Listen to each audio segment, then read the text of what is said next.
Aweewaawo analya empawando asooka kuziga ate abangi kyebewala bakijjukira mu bizibu. Empawando ziribwa kwa njala.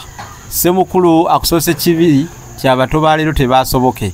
Ate omuto anaajoga omukulu amuddiza katwe kankejje. Njagala okubategeeza nti empalana ya muliraanwa eranda nga yamenya omuttangasi. Omukulu atereka ekyokulya omuto atereka liiso. Kitala kya Mutabazi n'eyowuwa ekisaabaana. Kale nno bwe ntyo wenzizeeyo kubanga mafumu gabulira oyo eyali agalwanyeeko. Si mulala anyonyogera omuzindaalo ye Munabusiro Saava Bosa Musisinsereganyi Sengule 1222 omulasange ye yennyini mutyanno batayi yonna gye musinziira okutugoberera abatuwuliriza nga muli eyo mu masosolima g'ebyalo mu butaalitali mu malumambogo abali eyo ebusukka mizibo nammwe mbakubidde ku y'abajjajjaffe muli mutya muli bulungi. Olwaleero nzize okubasomesa ekigambo okuganula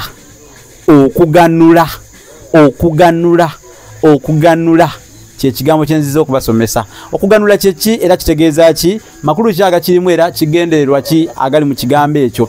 Naye nga sinnaba kutuuka awo munzikirize nsooke empiseewo ebyamaguzi bino. Kati ngende gomba essaawa zino ngende gomba okulanga ngende wa kitunzi egomba ntunde. Aha, ekitabo ekiyitibwa Bassekabaka b'ensi muwawa nakiwandiika kya mitwalo 3. Funa kino Bassekabaka b'ensi muwawa ogenda kufuna ekitabo kino. Ate ekitabo ekiyitibwa Olulimi Oluganda n'ebigunjiddwa ku mulembe omutebi kya mitwalo 3 era nakyo kifune. Effumbekero ly'ebisoko bya Ssengule kya mitwalo 3 nakyo kifune. Ofune n'ekitabo ekiyitibwa Enjogera z'Abaganda n'engero ensonge mu buziba kya mitwalo 6. Kati ebyo bw'omaliriza okubifuna bigatteko ate kamala byonna ng'eggala essajja olulasangeye kitabo kino kya mitwalo 10. Kati ogenda kukola bw'oti ku mitwalo 25 bino byonna ogenda kubifuna.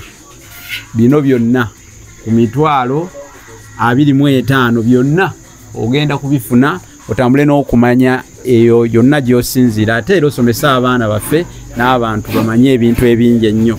Maliriza okubeeyanjulira ekigambo kye mbagambye okusomessaako olwaleero nkyakijjukira. Okuganula kye kikolwa eky'okutoolako ebimu ku ebyo by'oba okungudde ebirime nga waakava okukungula oba nga waakamaliriza okukungula. Bisobola okubeera ebinyeebwa, bisobola okubeera ebijanjaalo, zisobola okubeera empande oba ekintu ekirala kyonna. Bino byotoolako n'obitwala ewaabwe w'omukazi ku buko gye wawasa gye bazaala mukyalawo n'otwalira abakadde abo n'obatwalira ku bintu ebyo. Ekikolwa kyo tukiyita okuganula. Ekintu kino edda kyakolebwanga abazadde abo nabo babasabire ku mukisa gwe ne mukyalawo mwongere okufuna amakungula amalungi era ageesiimisa.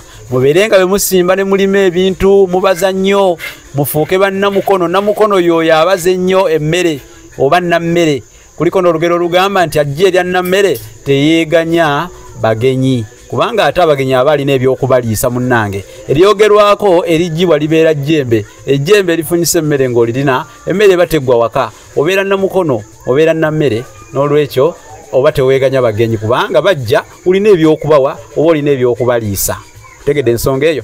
N'olwekyo ensonga yeeyo mbabuulidde okuganula. Olwaleero ly'essomo lyaffe libadde likwata ku kigambo okuganula. Kale kankomeko wano olwaleero naye yeetaga ebitabo bino yita ku 078 599 343 eri 078 599 343 kanjidde mu 078 599 343 eyo yokka gyoba weekwata ngeri yankolo nakambe ebintu bijja kutambulira bulungi. Mwebale nnyo mwebale ddala. Eyo nderi ne ku WhatsApp bw'obeera oyagala okugatta ku mukutu gwaffe gwa WhatsApp oyita ku eyo yokka 078 599 343. Mpozi ne ku Facebook TikTok yonna gye tuli. Facebook tulinayo page yaffe eya Facebook eyitibwa Olulasangeye. Ate ku YouTube teekamu Munabusiro n'Olulasangeye. Ku YouTube teekamu Munnabusiro n'Olulasangeye. Ate wojja ku YouTube bannange mutuwagire osobola okufuuka member waffe omujjuvu ku YouTube ng'osasula ssente buli mwezi. Waliwo emiwendo egy'enjawulo. Osobola 2.5 ng'ogula, osobola 5,000 ng'ogula. Kati kitegeeza mwenna tubaaniriza abaagala bagata ku WhatsApp group ya Fera namwe muyita ku simu eyo gye mbasomedde 0781 TikTok eri Sengule 2020 mutugoberere ate era tutambulire wamu mu ngeri ya butalekana nga Sonko na Kovu. Omanye ekyalo Ddiba lya Mbogo terizinga omu. Kati kankomeko wano olwaleero tujja kuddamu ate mbaleetere essomo eddala. Buli kadde embeera mbaleetera ebyokuyiga ebitaggwa kubanga masenge ga Muyiisa tegaggwamu mwenge. Weewaawo.